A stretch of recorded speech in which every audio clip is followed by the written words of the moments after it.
another session of the 2021 Online Student Development Conference. I'm Mariette Hake, I'm the chair of the Southern African Archaeological Student Council. And with me are my fellow council members, Shireen De Bruin and Kalita Shadrack. And we are welcoming our special lecturer for tonight, Gregor Bader. And I'm not going to steal Shireen's thunder tonight. It's her time to, it's her turn to present a lecture for us. So over to you, Shireen. Thanks, Mariette. Welcome, everyone. So I'm just going to briefly introduce our speaker. So Dr. Gregor Bader is currently a researcher at the Schenkenberg Center for Human Evolution and the Paleoenvironment in Tübingen, Germany. He completed his PhD at the University of Tübingen in 2017, where his research focused on the MSA assemblages of 3 sites in KwaZulu-Natal, namely Mbelebeli, Sibudu, and Holly Shelter. Now, the temporal framework of his research was the late phase of the MSA, dating roughly between 58 and 29,000 years BP. He has also published on the LSA of Iron Beg Rock Shelter in the Mpumalanga province of South Africa. More recently, he is involved in a new project in Eswatini, dealing with Lion Cavern, which is potentially the oldest ochre mine in the world. And he's also working in Tanzania at the famous site Mumba Cave near Lake Iyazi. So Gregor, welcome. We look forward to your presentation. Thank you very much, Shireen. I just share my screen with you now. And you should be able to see it now, is it correct? All right. So, yeah, thank you very much for the invitation. It's a very great opportunity for me, and I hope I can show you some interesting results about my research in KwaZulu-Natal. Shireen, I met her many years ago when she was an excavation member at my team, and I'm very glad that this now ultimately led to this kind of occasion that we come together on this way. So, yeah, I'll tell you a little bit about the Middle and Later Stone Age on KwaZulu-Natal, South Africa. So the talk is structured in 3 parts. First of all, I go into a little bit about the details. What is the Middle Stone Age? Some of you might know, others might not. Then a little bit about the research questions. And finally, I present you some results on my research at Mbelebeli. So first of all, the Middle Stone Age. Most of you might know that the Middle Stone Age is the period, or is a period when people napped everything from stone, like they produced their tools on stone. And in principle, there are 2 techniques how to nap stone artifacts. The first one is the so-called handheld percussion. And I show you now a slow-mo video recorded with 6,000 frames per second, how it works if you nap an artifact freehand. So you have to hold the core in a specific angle, and then you nap it, and then you chip off very sharp flakes that you can see here. And those flakes you can use for cutting meat, or also you can shape them into other kinds of tools like unifacial or bifacial spearheads, for instance. The other method, which is more common in the so-called Later Stone Age, but also occasionally occurs in the Middle Stone Age, is so-called bipolar percussion, where you have an anvil at the bottom, and then you put a piece in the middle, and you smash it from top, which we see here. This technique is mostly applied for very coarse raw materials like quartz, for instance, but it's also very easy because, as you can see, it produces a lot of tiny little sharp shadows that you can use for insertions into hafts or anything else and cut things, for instance. So just very basic background information about the Stone Age in general. Now, if you're talking more specifically about the Middle Stone Age, we can structure the Middle Stone Age in several aspects. First of all, it has a regional aspect.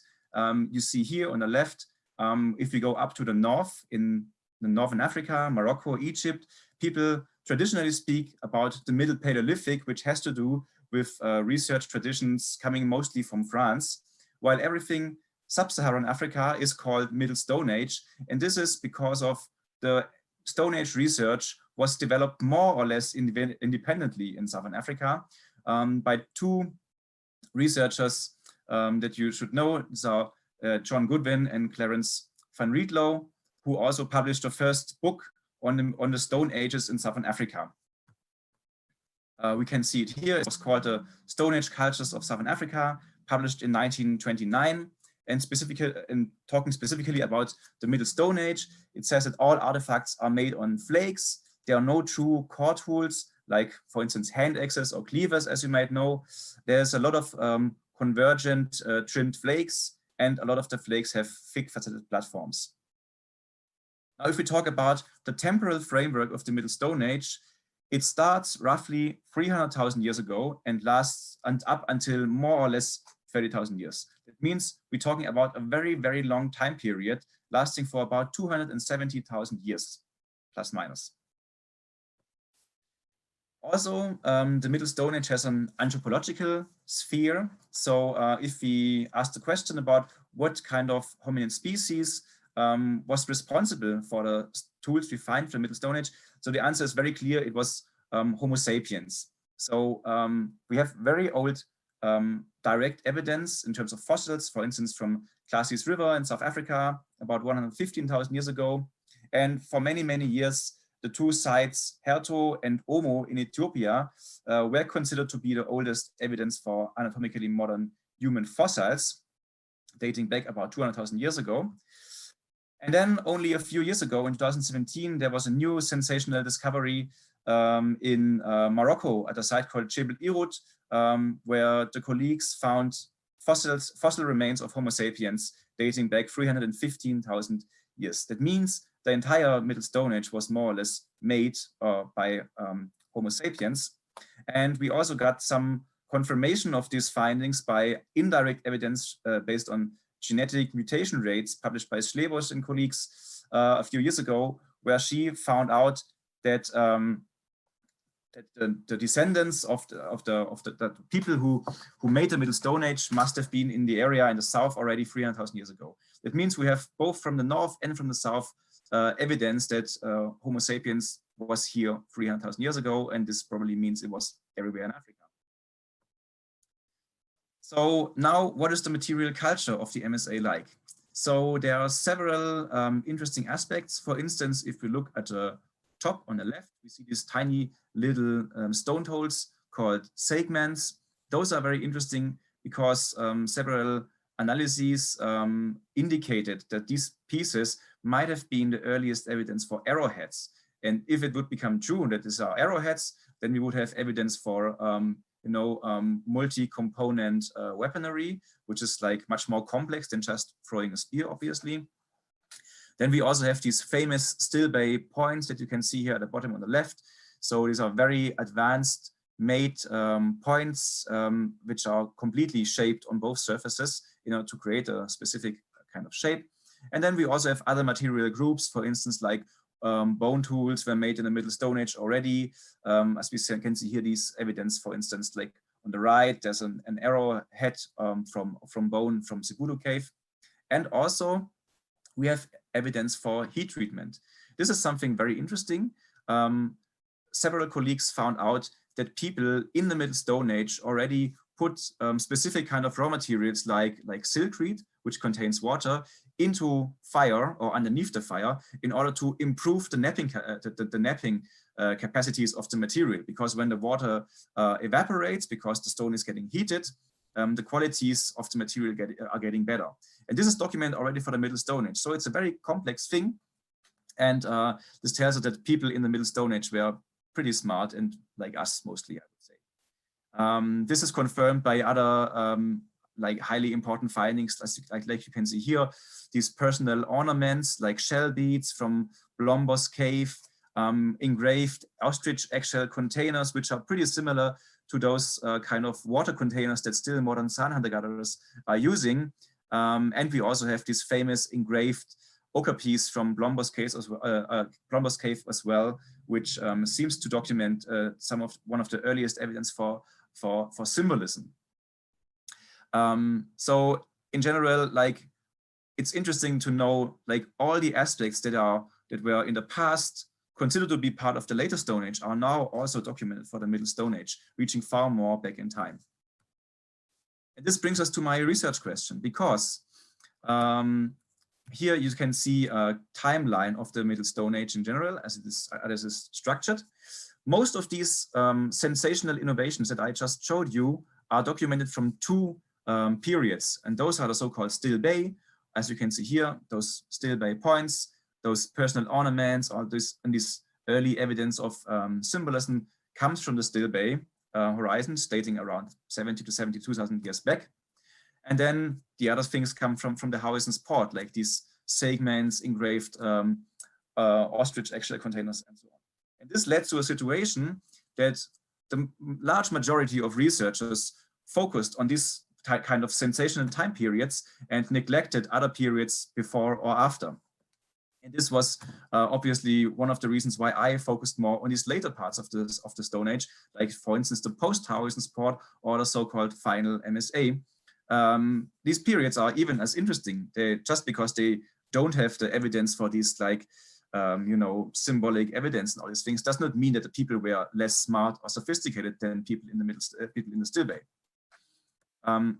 So in general, I focus on the entire so-called marine isotope stage 3. This is my study area. I showed you here the sites that were part of my PhD, which were Holly Shelter, Sibudu, and Umbelibeli. You can see the sites down here. But today in this talk, I will focus mostly on Umbelibeli because I did the most intensive research on that site. So here you can see again where it's situated. Up on the right, this is an original photography done by Charlie Cable, the original excavator in 1979. And down at the bottom, you can see two photos how the site looked like when we came back and found the old trench in 2016. Everything was perfectly preserved because Charlie Cable put plastic tarps on the profiles and on the surfaces where he stopped excavating, which was great for us because we could just start and dig in. Here we can see a photo of Charlie Cable. He was from the University of Cambridge and did his PhD project on the later Stone Age of KwaZulu-Natal, which was also published in 1984. But as he was focusing only on the later Stone Age, he well excavated the Middle Stone Age of Umbelibeli, but he never published anything on it. And this was when I came in and started. I did first work on the old artifacts, and then we decided, okay, we should do some new excavations and also get some proper dating results. So here you can see the trench again. All squares that you can see on this plan on the right were opened by Charlie Cable, and the 3 green squares, those were excavated by our team between 2016 and 2020, when we finally reached bedrock in a depth of about more than 2.20 meters. Yeah, some more photos, how the site looked like originally when Cable left in 79 on the left hand and on the right. So it was really amazing for us to see that over this long period, nothing happened and there was no vandalism or anything happening to the site. And until today, it seems to be the case. So I just visited the site a few weeks ago. Everything still looks perfectly intact. Some more impressions of the research. We obviously do very accurate documentation methods. We measure every artifact with a theodolite that you can see here on the right. Everything gets 3D coordinates. Everything that we excavate is getting sieved. So we really document every single chip that was ever nabbed at Umbelibeli. Yeah, this is a photo from, I think, 2018. You can see Shireen here, among others, when we discussed how to continue the excavation. And yeah, and here just some more impressions. The find density on Umbelibeli was very high. Sometimes when we removed 1 to 2 centimeters of sediment in 1 square meter, we had something like 100 to 200 artifacts on the surface, and everyone gets individual coordinates, you know. And what we can do from this is like what you can see here on the right at the bottom, like all these points we can plot. We can make three-dimensional plots of it, and we can reconstruct after the excavation for every single piece where it comes from, you know. And we also can reconstruct like higher or lower find densities. Like for instance, the red areas are very, very high find density, and the blue ones have very, very low. So these are just a few words about the documentation methods. Now we have to ask the important questions: why did people settle at this place, or why did people in general settle at places like Umbelibeli? And for me, the explanation is relatively clear, because it provides everything that a hunter-gatherer needs for living, you know. It is close to the river, to the Mpambanyoni River, so they have water. water also attracts other animals, and that means there is also prey. Furthermore, they have a very good view over the valley. So they see like herds of animals coming and going, or potential enemies like leopards or whatever. And also the shelter provides a certain kind of protection against rain, wind, sun, anything. And last but not least, this is very important for Umbelebele. The raw materials that people nabbed, like hornfels, quartz, quartzite, everything just occurs in the form of river pebbles right in the river. So this, like the river just transported everything to the people. That means the location was just ideal. Yeah, here we see a geological map of the Mpambanyoni River. See it here in blue. And as you see, it more or less originates somewhere in the Drakensberg mountain range, where we have dolerites and shales. And in these areas also hornfels occurs, and obviously quartz and cherts, and everything is getting transported by the river down to the coast. So here's a profile as it looked like in 2018. We don't have more dating results for now, so but we are expecting some more for the older horizons as well. But for this talk, only those dates that I show you here are important. At the top, we see this very dark horizon. This was excavated by Charlie Cable and was dated to around 1,140 plus minus 50 BP based on radiocarbon. And all the layers below, like everything that is orange and marked here as Roberg and final MSA, was excavated by us. And it's also the first time that we can present dating results for these layers, because in the time of Charlie Cable, there was like radiocarbon dating was more or less like the most common method that you would use, but you need to have organic preservation. And the problem is that on Umbelebele, we don't have organic preservation in those deeper layers. So we had to look for alternative dating methods. And what we choose is so-called optically stimulated luminescence.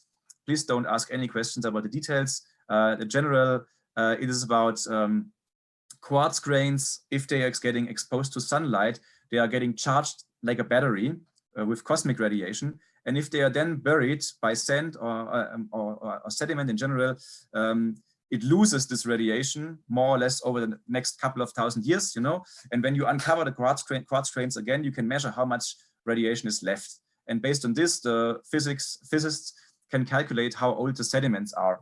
So now in Umbelebele, you see we have a pretty nice chronological sequence from top to bottom. Like the youngest Roberg layer is about 17,000 years old. Below layer 5 dates to 24,000. And then the Middle Stone Age begins. And everything that we dated so far belongs to the so-called final Middle Stone Age. So the youngest age for layer 7 is 29, layer 8, 31,000, layer 9, 32,000, and then layer 10 at the bottom, about 40,000. We are doing this together with Chantal Riboulot from CNRS in Bordeaux. Yeah, just a couple of words about the Lsa sequence. What did we find here? Now it's important what I showed you at the beginning, the bipolar netting technology. This is something that we found very often in these upper Roberg layers, where people smashed quartz pebbles in order to create sharp flakes and bladelets. And this is a very characteristic feature for the so-called Roberg industry. Like in the Roberg, people did not produce like highly fancy shaped tools, but they really focused on producing these tiny little shatters. And sometimes one asks himself, so what did they do with these things? You know, there are some of them are very tiny. Like you can see here on the left hand, these kind of bladelets. Some of these bladelets are a centimeter big or something, you know. But what they are very sharp indeed. And so the idea is that these things were just used as lateral insertions into different kind of hafts. So this is a replication on the right hand from Australia, but the idea in general is the same, you know. So you can make a lot out of these tiny little shatters. And you also find very characteristic cores from those, like you can see here, those tiny little cores. Some of them are 1 to 2 centimeter big, and we call them rice grain cores because they are so tiny and they look like a rice grain, but they have negatives from the detachment of flakes around all the sides, you know. So these are very characteristic for the Robberg at Umbellibelli. Now, a little bit more about the Middle Stone Age, which is my main expertise. So I'm gonna tell you something about what we found in layer 10 at Umbellibelli, which dates to around 29,000. So looks completely different compared to the Robberg. Here we found these beautifully shaped unifacial and also bifacial points. And I call them, so in my analysis from 2018, I defined two different kinds of types of these unifacial and bifacial points based on their shape. And I call them broad points and narrow points. And now you might ask, why do you call them broad points and narrow points? So this is just an analogy to modern days arrowheads. So I don't say here that those pieces are arrowheads or were arrowheads, but in terms of shape, they are very similar to, for instance, the broadheads or the target points that modern day like bow hunters use. And why are they different? So the broadheads, they are broad, thin, and they have a large with thickness ratio. They are triangular. And what does it help? So if you use it for hunting, it creates a lot of internal bleeding. That means it is better suited for hunting facilities, while the target points are narrow, thick, have a small with thickness ratio, and are more elongated, but also more stable. So what I just want to say here, those pieces have different morphologies, which might indicate different physical properties, you know. Once again, I don't say that those were arrowheads. We have to test this with fuse wear and residue analysis, which we are about to do at the moment. So I hope I can tell something more about this in the future. Another feature which is very characteristic for these final MSI horizons is the overall presence of the so-called basal thinning. So this means that the pieces, even if they were shaped only on one surface, like unifacial, then on the other face, the bulb from napping was removed in order to make the piece thinner at the proximal edge. And this is something that facilitates hafting. Like, as you can see here, like out of these broad points, like out of 23, 19 have basal thinning, and for the target points, 16 out of 18. It means almost everything. Every piece has this basal thinning, and here is just a model of how this would look like, you know. So you have this thin base, and then you can make a split haft and put it in with glue. This is just an experimental reconstruction from our experimental stone napper that we just recently made, and it works perfectly. Another very interesting feature for Umbellibelli final MSA, and I also can tell you it's for many other final MSA sites I've seen, is the overall presence of the shaping flakes. So what are shaping flakes? Those are the flakes that are the result of when you shape a tool. So they are very characteristic, and you can link them to these very specific tasks. So you know, okay, this was not just a flake that occurred by accident, but this was really linked to the production of these unifacial and bifacial points. Just for a little number, like 17% out of all flakes in layer 7 at Umbellibelli are these real shaping flakes. And so the real number might be even much higher. So that means there was really, in this phase, there was really a strong focus on creating tools with a specific shape, and it was done on site. So this is also what these shaping flakes tell us. People did not just go somewhere, produce the tools, and came back. No, they brought the raw materials to the site and then stayed there in order to make their tools, which also tells us about a site that people spent considerable time there, and was just not just an overnight hunting camp or something like that. Yeah, we also try to do some use wear and residue analysis in order to confirm the function of these tools. Just a little outreach here. We found already on some pieces from the old excavation evidence of polish on the tip and evidence of resin on the base, which is a pretty strong indicator for the use as let's say projectiles. But these styles have to be confirmed in more detail. I told you at the beginning we don't have organic preservation at the site, which is true, but lithics is not the only type of artifact we find, but we also find a lot of ochre. And also we find worked ochre. That means we can prove that people made, for instance, powder out of it, because we find these pieces with napping scars or also grooves, as you can see here. And obviously, we find ochre in many MSA sites. This is a very it's a very important find category, and ochre was probably always very important to the people.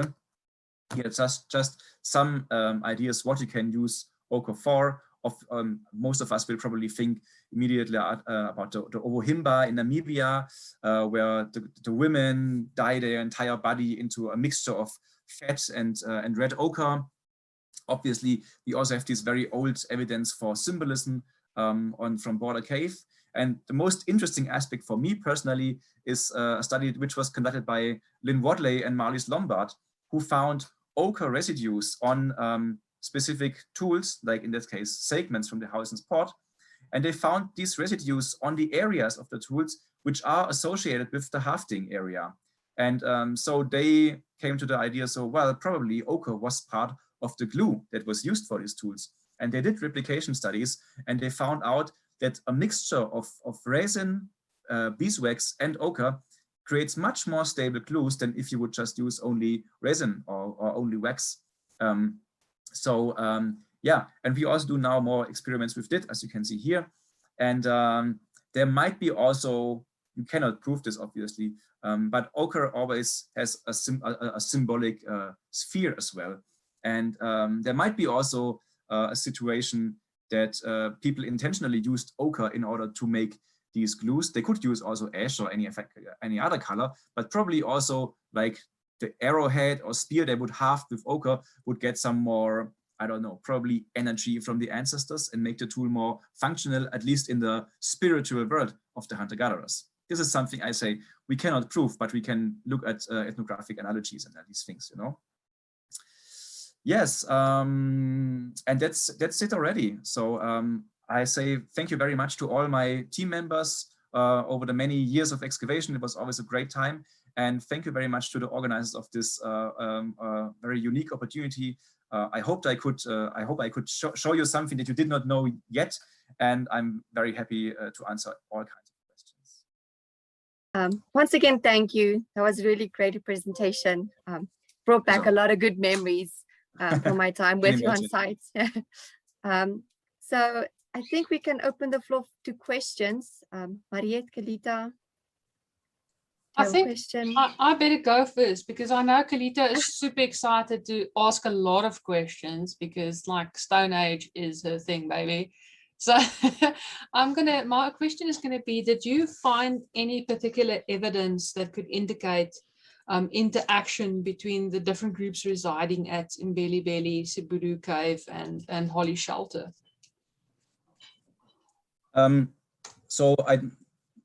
With Holly Shelter is difficult because it's not dated yet, but we are about to clarify this in the near future, and it's definitely not final MSA. But indeed, I did a comparative study with Lynn Wadley and just compared the assemblage from Sibudu with the final MSA from Mbelebele. It's already submitted for publication, and there are huge overlaps in terms of technology.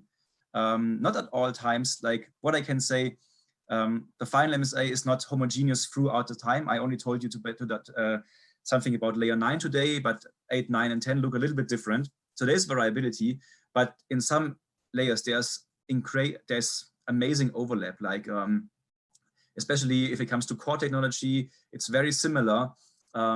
So yeah, the technology and the way of how people made the tools and also the type of tools is very, very similar in some periods of the final MSA. So yes, I would suggest also based on the distance, there might have been connection, but you would have to have direct evidence to prove it. You know, like you would have to make a refit between a stone tool from Mbelebele and Sibudu, which would be amazing. I wouldn't be surprised, honestly. I really wouldn't be surprised. Yeah, it would be really amazing, like you say, if you could just fit two parts together, like just like that. Yeah. Thank you for your presentation. Kalita, over to you. Awesome. Thank you so much for that presentation. It was really beautiful and it was really interesting as well. I have two questions. My first question is not Stone Age, well, lithic related. I just want to, was wondering if you would mind explaining the contextual integrity of the site and just the site formation, and if there's any reworking of material, or if it's a relatively sort of stable sites, geoarchaeologically at least. Yeah, so geoarchaeological examinations are just now at the moment underway, like in collaboration with the Umhlatuzana team, which is also great because yeah, I think it might bring some more clarity to these aspects. So I don't have the results yet, but what I can say for now, based on an archaeological scale, like the site is perfectly intact. Like like I said, in those layers where you find the beautiful bifacial tools, you also find the related shaping flakes, you know. Wow. So I mean, I did not do refits, but you see, okay, the technology is the same. Yeah. So then throughout the sequence, there are very clear steps in technological change. So it's very clear when the Roberg starts and ends, when the early LSA starts and ends, and then throughout the Middle Stone Age, it's very, I would say it's very accurate. And this is so far also confirmed by the dating results. Like you saw the datings that I just showed you, they are in perfect chronological order from top to bottom. And I know already now also about new dating results for the lower layers, and they are also in chronological order. So I would say, although the site does not look as beautiful, like for instance, Blombos Cave, Klassi, Sosiburu, with this fancy stratigraphy that nobody understands in the end, I would say it's pretty good, yeah? So I don't think there's a lot of bioturbation and all these things. So it looks like stratigraphically very intact. And that's great because, I mean, we don't have bone tools and these things preserved, but it's probably, I always say it's probably the best dated final MSA site in Africa. Oh, wow, that's amazing. Yeah. It's always nice when you don't have to deal with the headaches of mixed deposits and whatnot. The next question I have is just a very biased question to myself, which is, do you think there might be an early Stone Age sequence underneath everything? Well, I mean, we reached bedrock, so there's no... Sorry, I missed that. No, there's definitely no early Stone Age in Umveli. That's clear. Well, in the area, of course, we know from with surface collections, you know, the early Stone Age was there. It's going to be interesting what happens to Siburu. Like we are now, I don't know, 6 meters deep or something, still no bedrock reached. But I wouldn't be surprised if at Siburu at some point we find hand axes, but this is another story. There's always hope if you haven't reached bedrock. So I hope you do find some early Stone Age. And if you need someone random to ever look at them, I would so love to. Yeah, definitely. We always like having South African participants with us, you know, for research and also for just participation in excavation. It's always a pleasure working with the local people together. Thank you. You'll enjoy it, Kalita. I promise you. At this point, I would enjoy any field work. Good to know. Yeah. Maria, do you have another question, or can I pop in a question? No, you can pop in. Is it? Cool, thanks. So my question is related to the ochre and the raw materials found on site. I was wondering if you have evidence of material being brought in other than them collecting at the Mpomboyoni River. Is it being transported from somewhere else? So for the ochre, I cannot say at the moment because we didn't do provenance studies yet. This might also come in the future, especially now that we are doing very intense ochre research in Swaziland, Eswatini. So I might be able to say more about this soon. For the stone artifacts, I would say there is also, to a certain degree, there's evidence that people also used materials which did not originate from the river, because sometimes we find pieces that have cortical areas that are very clearly slab-like, you know, and look more like primary outcrops. And also for for some of the beautifully shaped tools, some of them are really big, and normally those river pebbles are not as large. So I would suggest that, yeah, people also went to other places, but still the Pamalioni might have been the main source for it. Okay, perfect. I have another question related to the preservation. Do you know why a material isn't preserving on site? I have only some guess. I hope Irini can tell me soon more. But what we have at the site is water influence, unfortunately. And then it's also, it's a quartzite rock shelter. So what I learned now is that sandstone rock shelters normally don't create an acidic environment, but quartzite shelters do. So that means we have already in general an acidic environment based on the rock the shelter is made of. Then we have water influence, and then we also might have influence of like bat or bird guano, in which another again creates acidic environments. And then if you have the dripping water washing those guano and these chemicals throughout the sediments, you know, this might lead to a situation where you have very bad organic preservation. So I'm really looking forward to the geoarchaeological results, but this is my best guess at the moment. Perfect. I think everybody's excited and eagerly waiting to hear about the results when you publish. Definitely. Yeah. Kalita, Mariette, any other questions from your side? Yeah. Just on a final note to the students, remember, do the quiz that's associated with this lecture. Please do it and keep your eyes on the schedule for the next lectures. And then once again, thank you, Gregor, and thank you everyone else. Have a lovely evening further.